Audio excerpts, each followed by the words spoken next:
Ukrainian President Volodymyr Zelensky is emphatic when he went on television recently on Sky News and said that he will definitely not trade away peace or land for peace. Well, I mean, but he kind of said he would, but then he really wouldn't. And well, you see, it's a little difficult to even to explain exactly what he was saying in the context of the very same interview. But as we're going to see in today's episode, the things that he says in that interview, and there only a few clips have been shown in most of the mainstream media. We're going to get into a little bit more depth of it today because you can see in some very key areas, he's admitting that he doesn't have the capacity to continue waging war, and the only alternative left is some kind of a negotiated settlement at an early date. And we'll see what the Trump administration does on that. But as we're also going to see, there's some red flags even at that. And to help break us down on this, we have a really good guest on today, back again.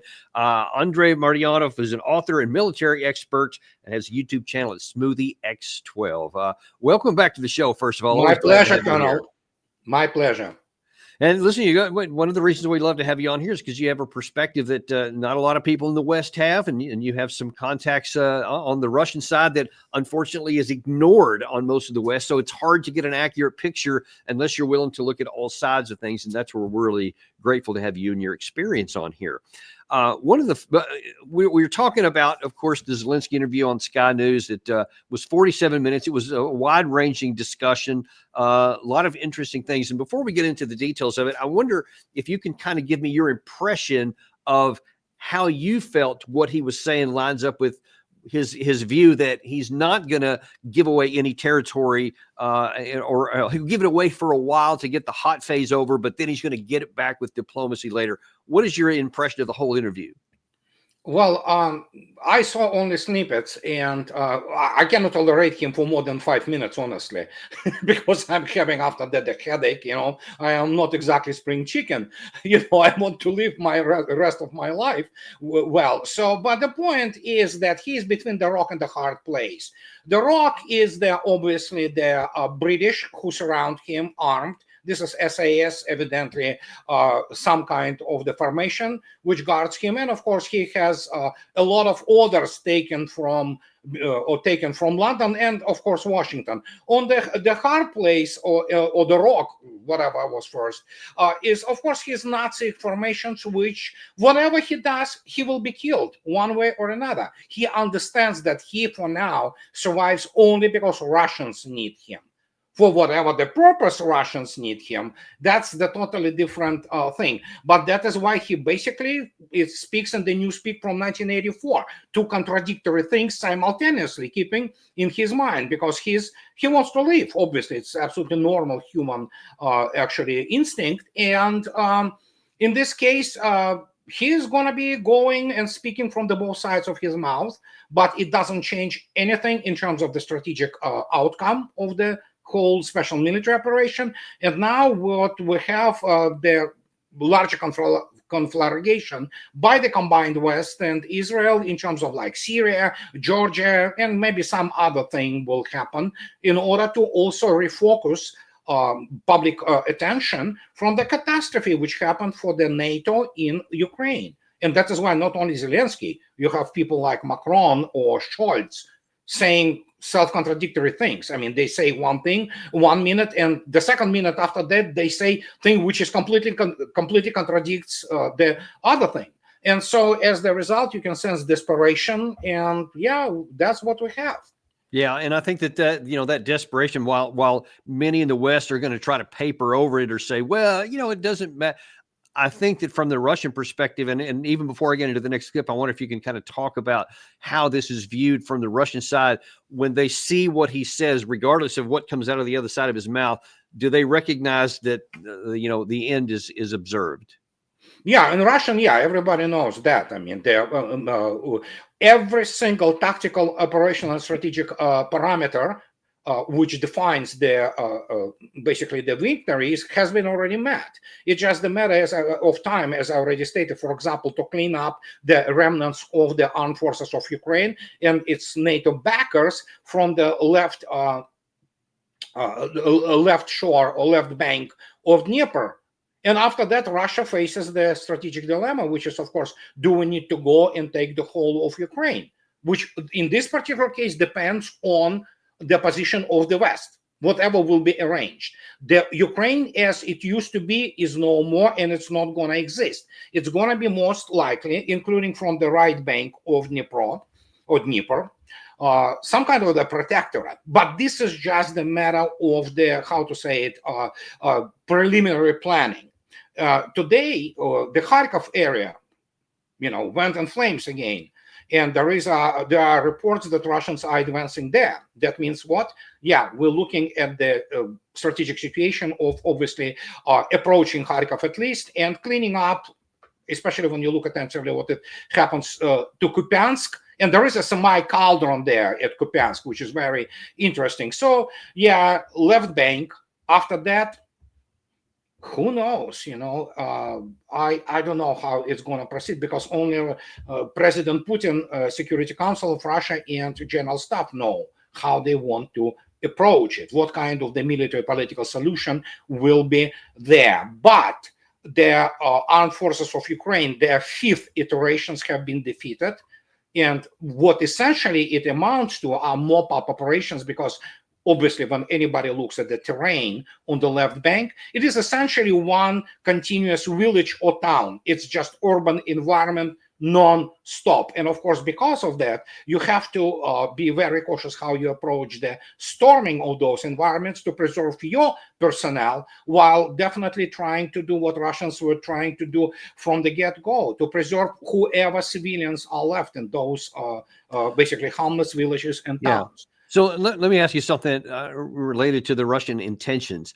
What is it? I guess earlier in November, President Biden, first of all, authorizes the use of long-range weapons to be used. Then I think within 24 hours, both Storm Shadow and ATACMS were used.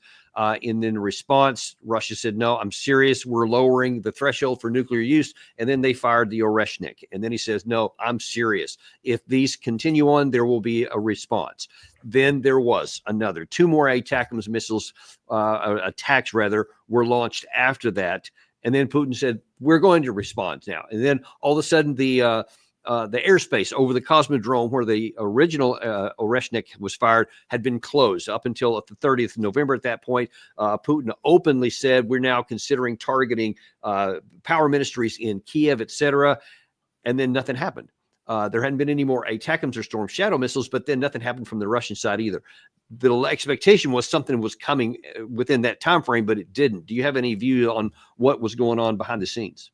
The response was actually because everybody was so fixated on Oreshnik and the effect, and obviously visuals were stunning, but many people forgot that actually the hunt for the NATO core started on purpose now. Within the last week, if you look attentively at the reports of Russian Defense Ministry, and using, by the way, hypersonic weapons such as Kinzhal, and Kinzhal is a hypersonic weapon, and the results of the use of Kinzhal are devastating. So Russian Defense Ministry 2 days ago demonstrated how the command post, recessed and reinforced by concrete, have been absolutely demolished. And this was the command post of the group Donbass of the Armed Forces of Ukraine in April. It is an utter devastation. And now when you take a look at the list from the 25th of November, I presented it in one of my videos just recently, like 2 days ago.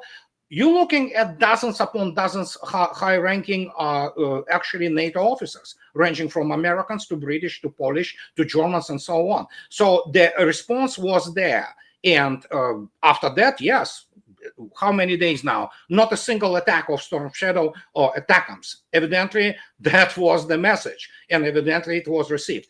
If they begin to launch again, well, then probably something going to happen to actually political power in Kyiv. But I think so. Russians are interested of keeping Zelensky so far alive. He obviously illegitimate president because obviously he is not elected anymore. He overstayed his power.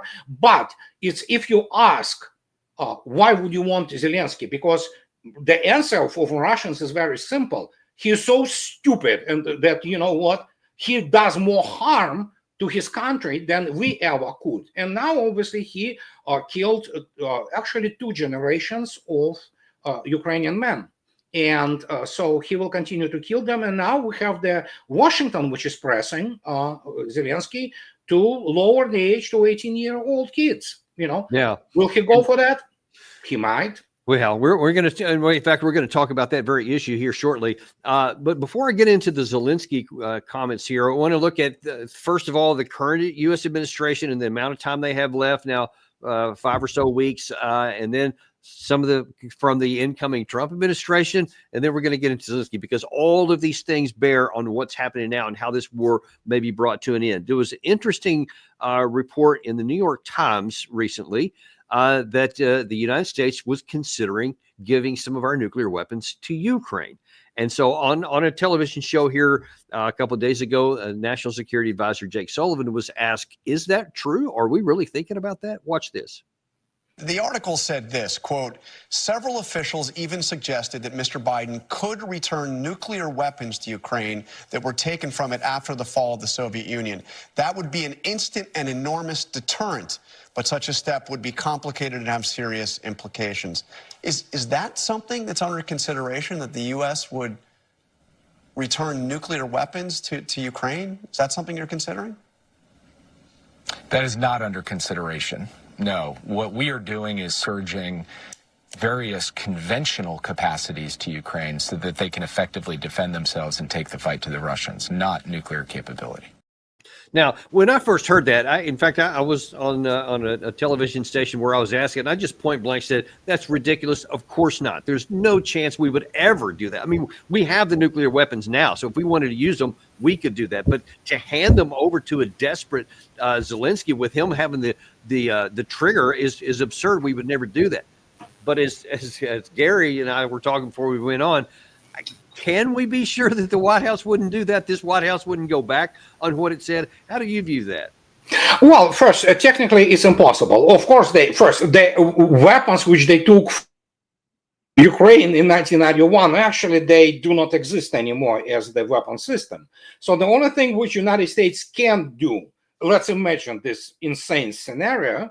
And again, I want to point out that I am on record that United States for the last few years is ungovernable country. That means you have different groupings within even the Biden administration, as was the case with, for example, the Trump administration, who are vying for power. And New York Times being tabloid, basically, they will just spread whatever they want, including, for example, the things which they simply invent on their own in their editorial stuff, because as I already stated, modern corporate media in the United States are tabloids.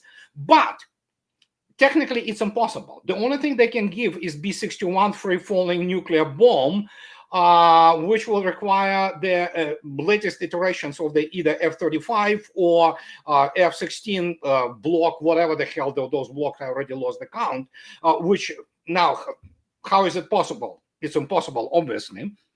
And the rest of it is so-called Typhoon, which is nothing more than Mk-41 vertical launch system, which is placed on the wheeled chassis, platform, and taken from the literally, it's the Mk-41 from the ships, U.S. Navy ships which carry it, and put it on the platform and load there, obviously, Tomahawk missiles with the nuclear-tipped Tomahawks. I know there are like 5 or 6 of them, those missile systems, and they are primarily right now located in the Southeast Asia. So technically, it's really impossible. And once any kind of the event of this nature happens, Ukraine will cease to exist, as will probably most of the bases, NATO bases, in Europe. Or U.S. bases in there. It doesn't make any difference. Yeah. Who actually gave the authorization? It would be assumed it's ours, because it would be in all. Yeah. So, Exactly. So the only thing that troubles me is that there are, according to the New York Times anyway, there were actually senior administration officials who broached the subject, and that is so alarming to me that any rational thinking person would even think that.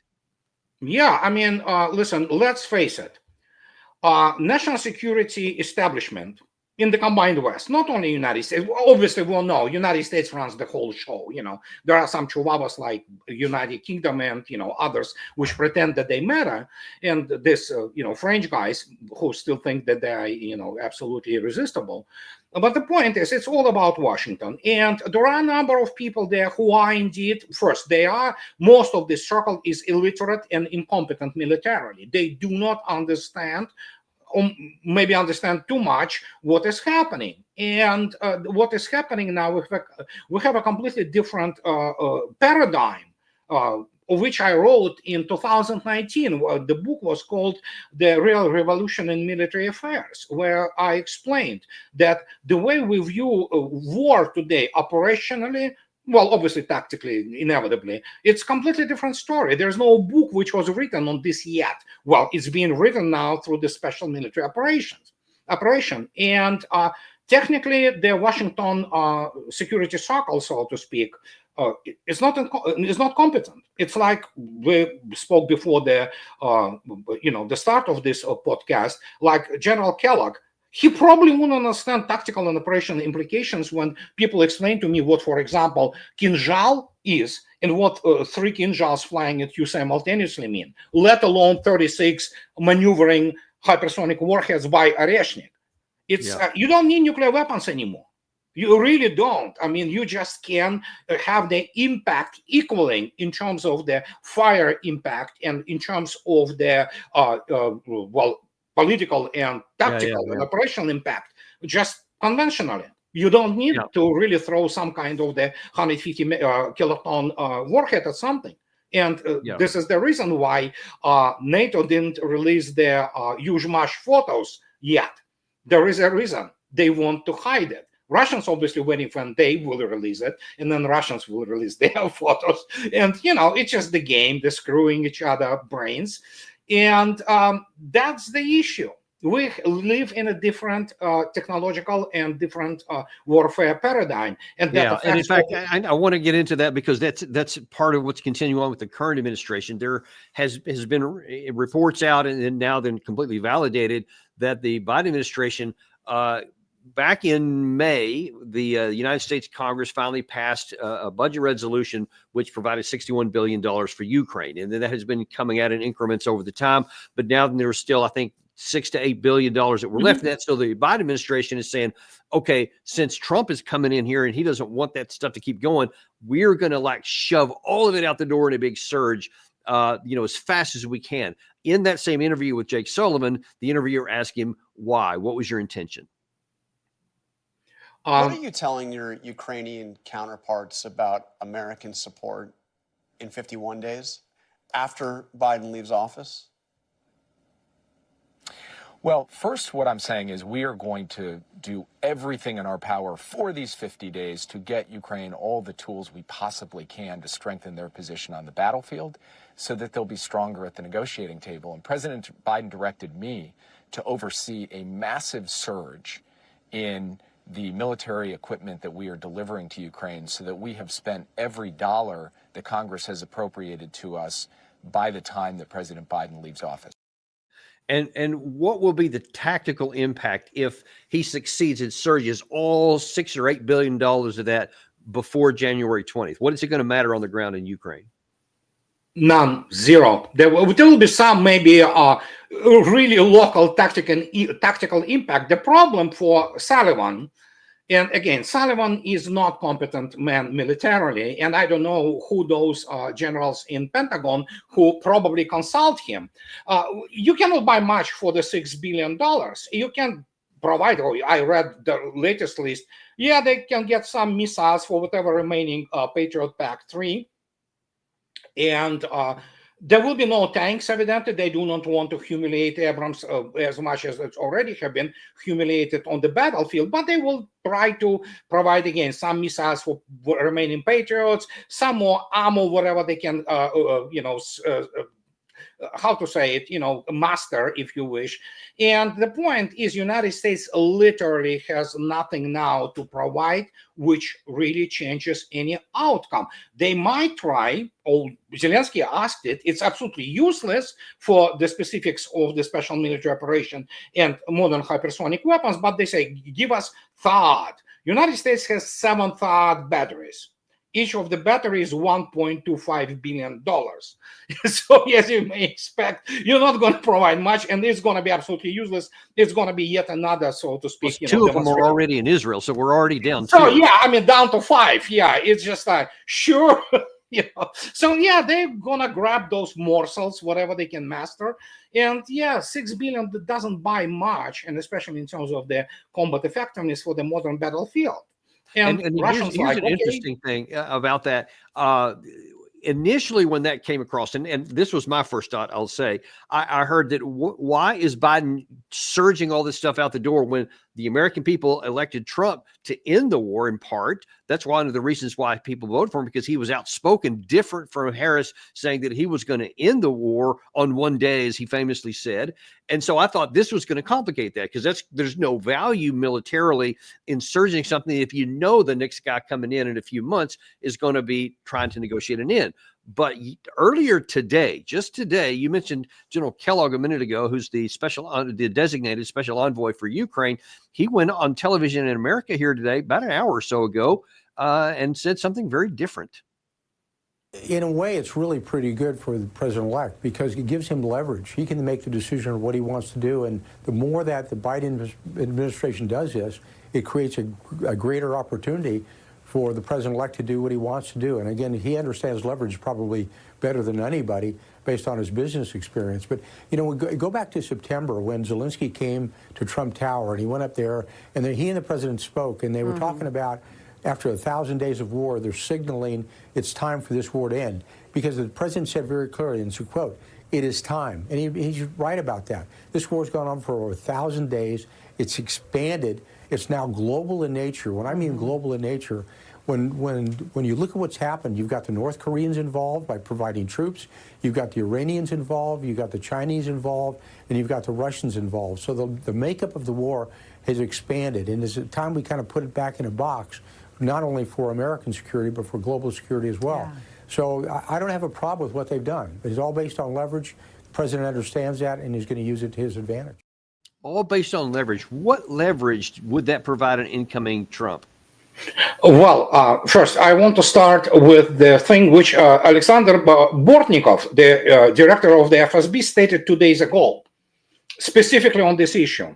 He said that we have the reasons to assume, this is not 100% proof, but it's a high probability theory that which everybody knows actually, that the Biden administration tries to do, well, to put some so to speak red flags for Trump and make sure that he will not have any other options but to continue with this. Well, obviously, when we look at Mr. Kellogg, and I by no means want to, say that his age somehow is a factor, but the guy is still living in 1980s. He is completely incompetent militarily, because any brigade level commander in the Russian army would laugh him out of the headquarters, because he doesn't even understand what he's talking about. He talks about this utter BS, which is called, of course, North Korean troops. So he still thinks that American weapons are that great, which they are not. I mean, they are absolutely a complete technological failure.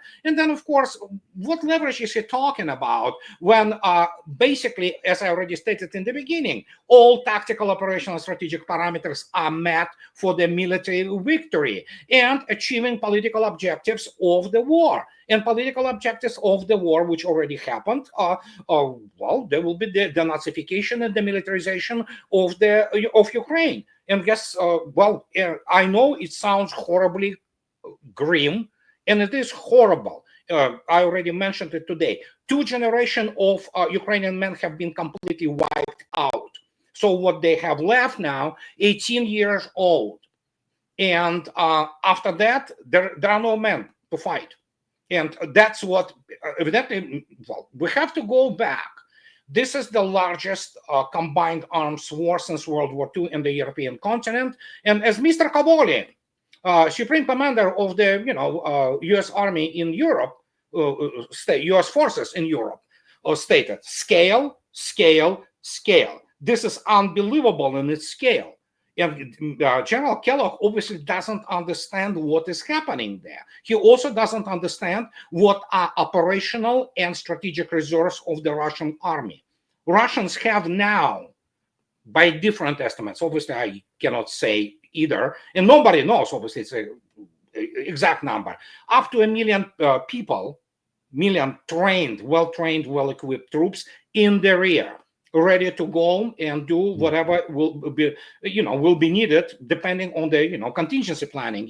So simple as that. And so what Mr. Kellogg says goes obviously completely contrary to what Mr. Trump was claiming, although I personally didn't take it seriously to start with, because you cannot stop that in 24 hours. You cannot stop that even in 24 days, because considering the scale and the political and geopolitical ramifications of all that. And so now you have this guy who, pardon my French, his experience in Vietnam doesn't apply there. And I am on record, and I can say to his face, he will be laughed out out of negotiating room with Russians, with the military and diplomats, because he will be looked at as the amateur who doesn't even understand what universe he is in. Yeah. But And I actually want to look at another character in that play, another actor in this situation here, who's even more directly related to what kind of negotiations may come, and that is Volodymyr Zelensky. Now, as I said at the outset of the show, he just was interviewed by Sky News, and ostensibly he's talking about things that are going to result in him retaining a lot of his land, all of his independence, and ultimately all of his territory back, he says. But I want you to pay real attention to some of the things that he admits in the process of this, because I think in these 4 different clips we're about to see, I think he is maybe even subconsciously admitting he has no basis here to make any kind of negotiations and no leverage at all. Here's the first one where he's talking about what would happen if he loses international support. Am I afraid? I'm afraid to lose the unity in the world. If we will lose this, I'm afraid we can lose everything. Yes. This is the most dangerous thing. And do you believe that we're reaching that point, that you are losing unity with the world? I'm not sure that we are very close to this, really. Mm-hmm. I think that more dangerous thing than just words of Putin, for example, words which he uses to escalate everything, that even these words, even after the full-scale invasion, after these years, even after all these things, when Ukraine showed that it can stay and it can fight against all his imperial narratives, even after that, sometimes when he speaks about something, some leaders in the world are afraid. When they're afraid, they begin to communicate with their societies. When they begin to communicate with their societies, they divide their societies. So basically what Zelensky's saying is the real problem isn't losing support from the West because of battlefield situation. It's because Putin is saying stuff that's making them want to go based on what Putin is saying. But what say you about how much it's actually what Putin is doing on the battlefield? Yeah, first we need to consider the fact that the only thing what is left for Zelensky are platitudes, primarily political platitudes, because he doesn't have much to show militarily, because his military, or whatever is remaining of the armed forces of Ukraine, and we now see the fragmentation, actual fragmentation of the front. As somebody wrote in the comment, he has no cards to play. So the only thing which he has left is to say such, harebrained constructs like what Putin says. Well, Putin doesn't say much. Russia already established very well the intentions. And that's also established really well the fact that there will be no freezing of the conflict. There will be none. But for some reason, the combined West, primarily through the corporate media, and people like Zelensky, who actually is a fairy tale writer primarily. He have been basically supplying the combined West and Washington with fairy tales. And I have all justifications to say that, including that very many in US military swallowed those fairy tales hook, line, and sinker. And then suddenly, when you cannot deny the reality on the ground, and what do you want to do? You're going to go to for the platitudes, blaming on what Vladimir Putin says, or speaking about what all kinds of the unity and things like that. While in reality, latest polls by none other than Ukrainian polling agencies. If you need to, I can send you the. Actually, I believe RT also reported on that, but it is all over the place. Ukrainians, 16% of support. 16. The war, the special military operation begins to bite. They don't have light. They don't have heat often. There's a lot of things which are happening there, and the society begins to notice big time. And now you have constantly the stream of the killed and maimed people from the front. Most who are basically I'll give you the reminder why, for example, in World War I, the prostitutes in Paris who had syphilis charged more than the healthy prostitutes. Very simple. The soldiers wanted to get infected because at that time, the syphilis infected soldier have been removed from the front.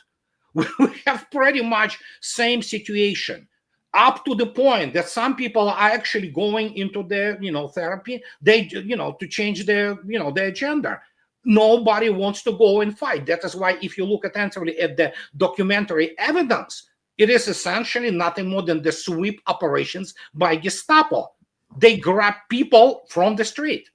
We saw people of my age, or people even higher age, 70, being taken. Now, those 18-year-old kids are not safe either. So until, well, you have to understand, Lindsey Graham stated that we need to fight to the last Ukrainian. My God. That's what is easy happening. for him to say, especially when it's not his family. One of the other things he was talking about, that he actually, for one of the first times ever, said, yeah, we're going to have to enter into diplomacy and negotiations. But then when he actually explains what he means by the negotiation, it takes kind of a strange turn. He respects only the power. And you have to be very strong. And Ukraine has to be very strong in any future kind of negotiations. When we speak, a lot of journalists and a lot of political leaders, they speak. So what kind of negotiations can be? Not what circumstances. Mm-hmm. First of all, circumstances in which Ukraine is strong. Mm-hmm. And after that, doesn't matter what city, what country, what we will speak about, mm-hmm. with whom of leaders, and etc. Mm-hmm. We have to be at the same level. It's minimum, really. We have to be stronger than him. Mm-hmm. But we have to be very strong, if even at the same level, with unity of the parties. And they have to talk with us one voice policy, not other way, one voice policy. If we speak with Putin, so with a plan, not to give him a chance to give us ultimatum. Mm-hmm. He can't give us ultimatum because he's a killer and he's a terrorist and he's alone, really alone. So Vladimir Putin is not allowed to give an ultimatum because he is alone. And that Ukraine has to be more powerful than Russia to get into the negotiation. That's delusional from every angle. I mean, how do you even address that? Oh, very simple. It doesn't matter what he says, because obviously he's trying to pretend that if somehow West, which is impossible now, provide him with some new technologies or something like that, which are not there, they don't exist. Somehow it will be strong Ukraine. He needs somebody to support him at this stage, because he is beginning to be, he is already isolated in the political field in Ukraine. But the point is, he needs to understand. I think so he understands it. It's not about Ukraine. First, there will be no freezing. there will be some kind of negotiations. Let Kellogg come to Moscow and pretend that he has anything to offer. The combined West has nothing to offer, and it is not between Russia and Ukraine. It is between Russia and NATO, period. Ukraine is a virtual state with the, demolished armed forces. It's not the force which it was even in the beginning of the 2022. Which at that time was indeed the strongest European army. It was strongest NATO army. It was stronger than Turkey. Well, we know the result. And so now it is about, and again, it's Moscow and Washington, period. These are the two deciders. It's just a matter of how Washington wants to arrange and save its own face. But in this case, you will have to have much more serious people than Kellogg, talking to Russians. Yeah, so what's going to happen? What's going to happen if General Kellogg, after January 20th, is sent to Moscow or even some neutral place or whatever, and he sits opposite his Russian counterpart, and he starts trying to say stuff about negotiation? I mean, how are those talks going to go? Oh, they're probably going to stop at that there pretty fast. Or he will be laughed at, or he will be given, he have to pray not to meet, obviously, people like Lavrov or Gerasimov. So because obviously he will be like, who the hell is this? Who the hell are you? So this is exactly what it is. The people do not understand. And specifically, let's say it's Lavrov and or Gerasimov in the meeting at the same time. And it's Rubio, Secretary of State Rubio, sitting next to, work with me here, sitting next to General Kellogg, right? So you have those two on two sitting here. And they come in and say, all right, listen, like Sebastian Gorka said, either we freeze the current line where it's at right here, or all the support that we've given Ukraine so far will be like peanuts, and we'll keep giving them more. What is the Russian side going to say to that? They will laugh. And they pray to God that Lavrov not using, he's very good at it, sternest Russian profanity. And he periodically does it, So he's known to that. So Gerasimov will laugh. I mean, listen, General Staff of Russia and what used to be GRU, now it is GU. For some reason, they still cannot return it to what it was, main intelligence directorate. They're extremely good at strategic analysis and forecasting, and they're not morons. There are very many good people there who understand economic, industrial capabilities of the United States. Europe is not even the player here. They can provide maybe another 20 tanks and maybe 20 cruise missiles. Now, United States cannot provide anything. Unless, of course, it goes into the untouchable now stocks, which are already low. And we already hear it from every pretty much, corner of the United States alternative media, including your friend Doug McGregor, and that we're low. We have nothing left, essentially. Yeah, that's what it is. And again, when you take a look at for example, you have 7 THAADs. Okay, sure, send them in. What else? There's nothing else to send. That's the funny thing. And so what's going to make that negotiation even worse for our side is and Gary, I'm going to skip to the fourth one here. We've already covered the third one. He's talking about the manpower issue. As we've been saying on this channel from the outset, it's about men. It's not about machines or money, ultimately, while those are necessary. If you don't have the manpower, it doesn't matter how much stuff you have. And in the comments the debate you discussed earlier about the possibility of lowering the draft age to 18 and taking another generation of Ukrainian men to throw into slaughter, the interviewer asked Zelensky how he's going to manage the manpower issue. So they speak about mobilization, but the real problem with 10 brigades, which our partners didn't equip. I asked them very much, more than 1 year ago, that we need to equip these brigades. We made this solution with United States and with European allies, and for today,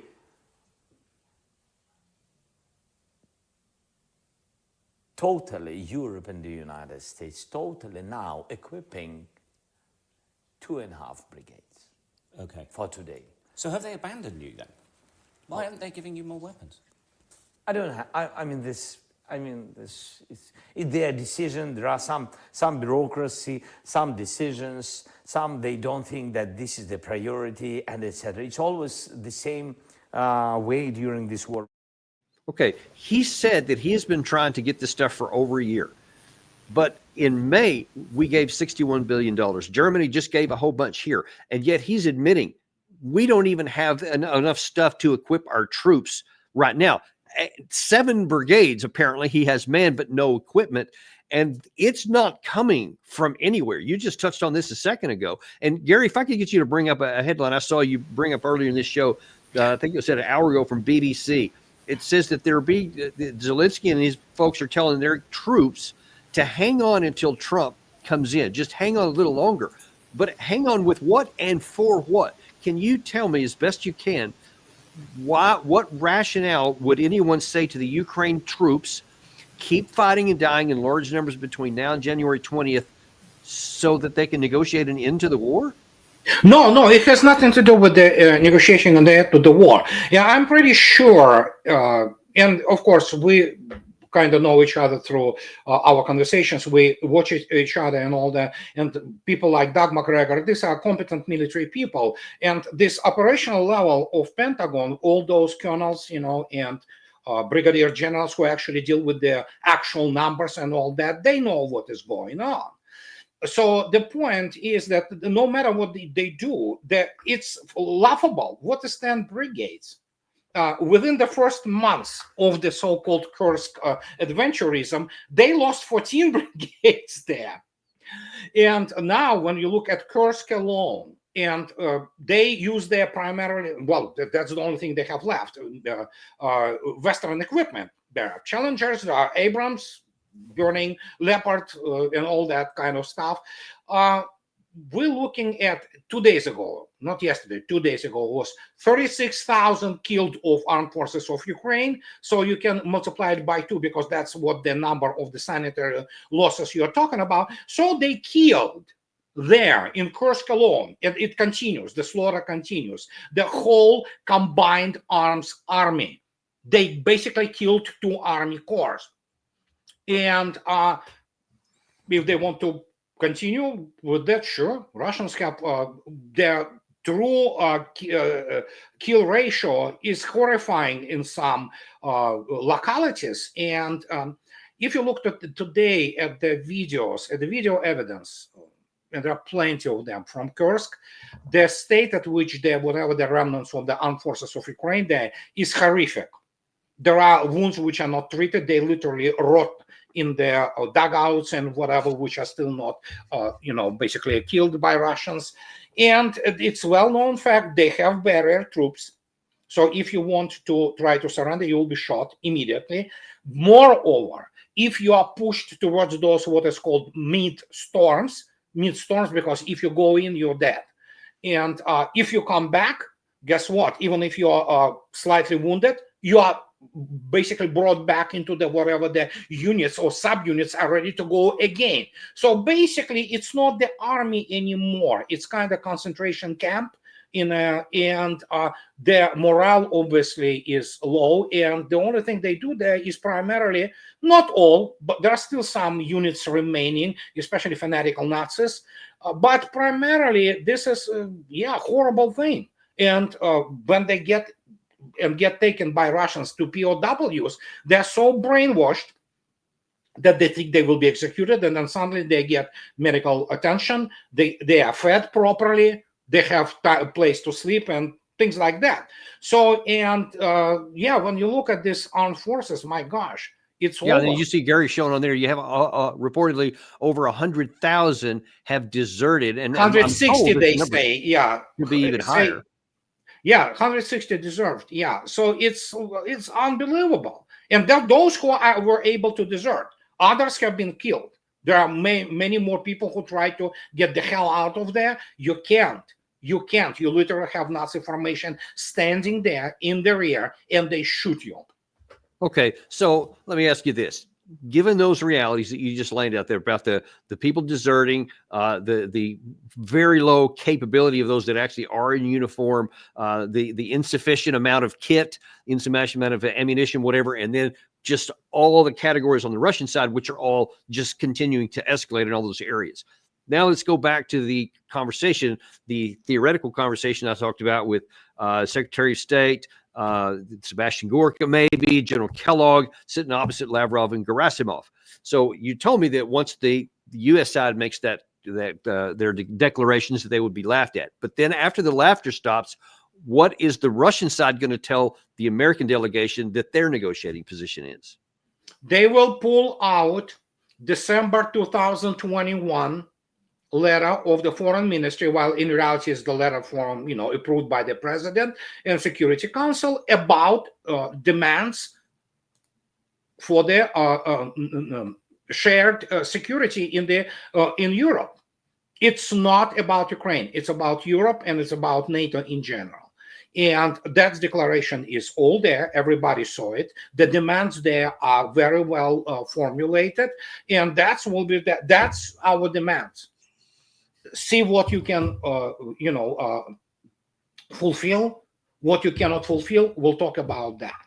But it's better be that most of them will be fulfilled, and they will tell where they can have some, not leverage, some negotiation position, but most of it will be it is going to be dictation of the articles of capitulation, pretty much. And as I already stated, we have we have to keep in mind there's 1 million troops in the rear ready to do what. So now, as of June, this past June 14th, I think, President Putin said, all right, here are my basically last chance negotiations. This is before the Ukraine side launched into the Kursk area. He said that basically it was the 4 provinces, all of them, and that the Ukraine side would have to evacuate the remainder of Zaporizhia and the other province in the south. I can't think of it right offhand.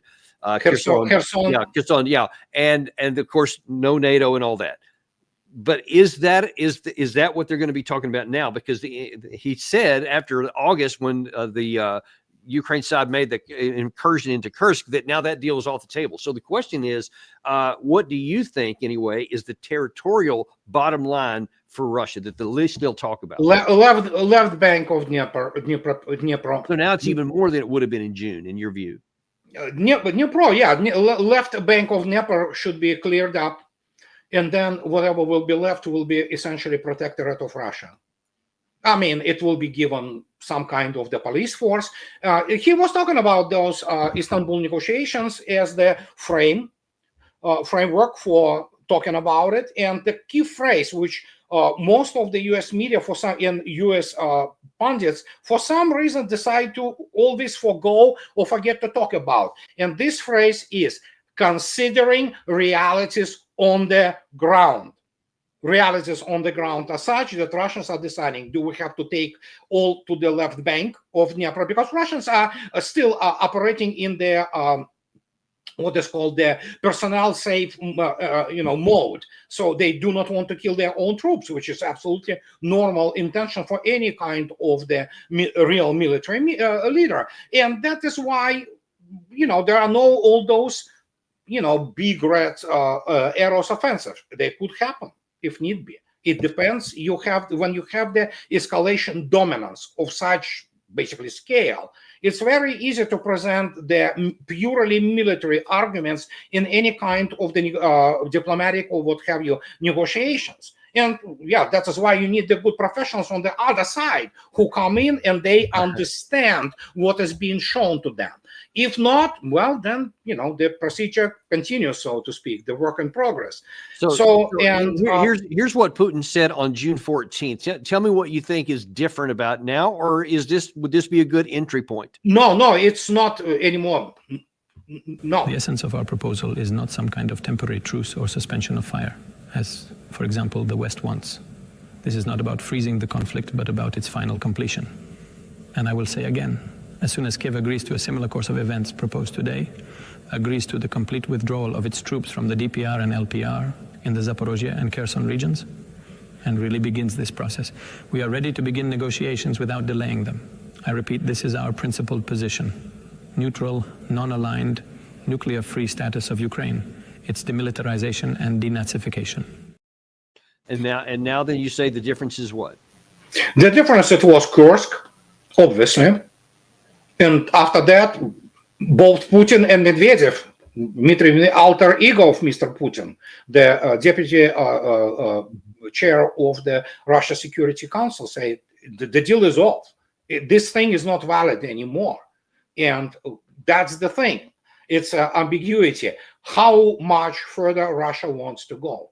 Judging by the situation in the Kharkov operational axis right now, Kharkov definitely is some kind of the target now, objective.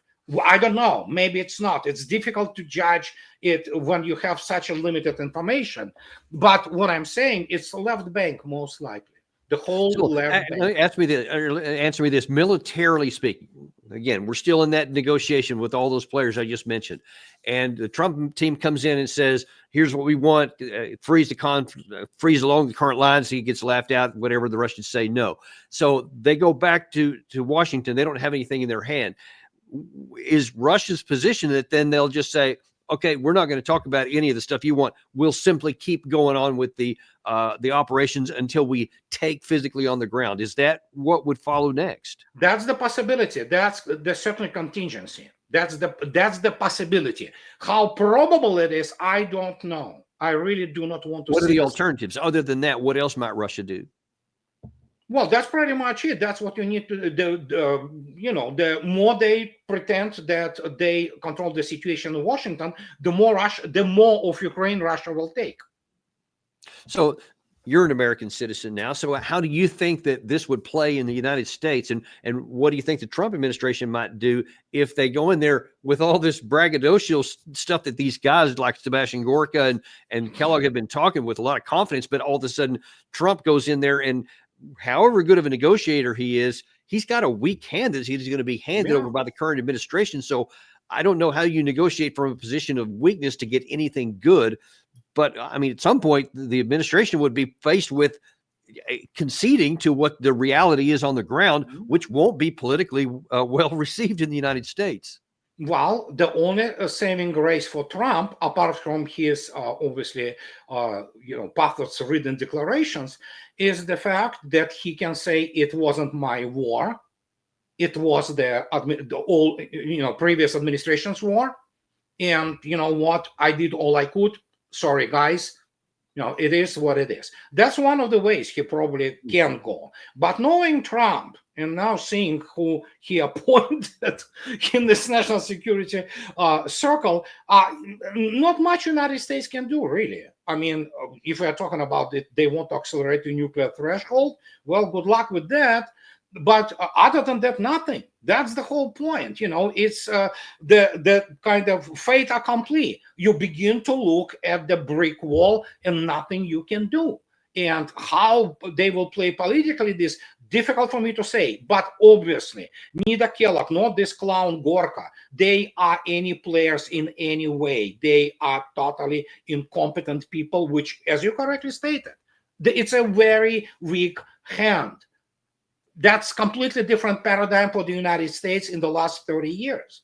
Yeah, it's completely. They never used to it because they talked themselves so much up that they believed in their own, omnipotent United States, which it never was. There was some success of beating the crap out of this Saddam's army, so-called army. But other than that, if you take a look at it, I mean, there was mostly, Kellogg was in the war which was lost, and we now have Afghanistan and things like that. I remember Trump figured it out. Oh, you should have left Afghanistan like this. Dude, I mean, did you read like 2006 Washington Post revelations? I mean, about what American generals were lying about Afghanistan, which is known as the Afghanistan files by Washington Post. Even the Washington Post went there. Yeah. But you have to prove to people, well, you cannot prove to them. You have to put them in front of the fact. Yeah. And if this fact is ongoing locomotive, so it is what it is. Nothing could be done about it. In the last few minutes we have here, what is the possibility that if the West just continues to reject any of the proposals that the Russian side has, and that they're not willing to give the Russians their minimal requirements, and the offensive continues on, to what extent would Kiev eventually be at risk of being attacked? And does Russia even have the manpower to actually take the Kiev city if it came to it? Russians will not take Kiev in a classic manner. First, architectural part of it. And secondly, Russia does have manpower. By why? Obviously, nobody wants that horrendous civilian and military losses, which will be incurred, trying to take it. You don't have to do it. You can actually basically surround it and cut off the supply lines. And then things will happen practically on their own. So that's what might happen. But you probably already know that rather another illegitimate political instrument, which is the Ukrainian parliament, they do not want even to gather together anymore because they are afraid that something like, you don't need to have a Areshnik really. Kinzhal will do the job as fine, if you need to, for example, to kill the whole Rada. Russians will not do that. They need this bunch of the creeps, basically, kill each other, and that is where we're getting to. And as I already stated in the beginning, Zelensky knows his life depends on what Washington and London will decide. Once he is not needed, he will be offed by his security detail, which is SAS. Wow, that's not an enviable position, but it's not an enviable position for anyone right now. And this, the faster this war can get over, the better it is for literally everyone. And I pray that the Trump administration, whatever it takes, does what it was needed to get this war over. Thank you so much for coming on today and sharing all these great views with us. We really do appreciate it. Again, go to Smoothie X12. And to get more, I guess you can get some cigar stuff there if you want to figure out what's happening. That's a good one to go to. But thank you very much for coming on. Really, my pleasure, Colonel. Always my pleasure. And always same to ours as well. And thank you very much for joining us today. Be sure and like and subscribe if you haven't done that yet. It works out more than you think. Also, for some of our new, we've gone over 100,000 here, and we got a lot of new folks here. Some of you may not know we're actually on podcasts now as well. Apple Podcasts, Spotify, Podcast Addict, everywhere you get your podcast. Type in Daniel Davis Deep Dive, and you'll find us there waiting for you. Thank you very much, and we'll see you tomorrow on Daniel Davis Deep Dive.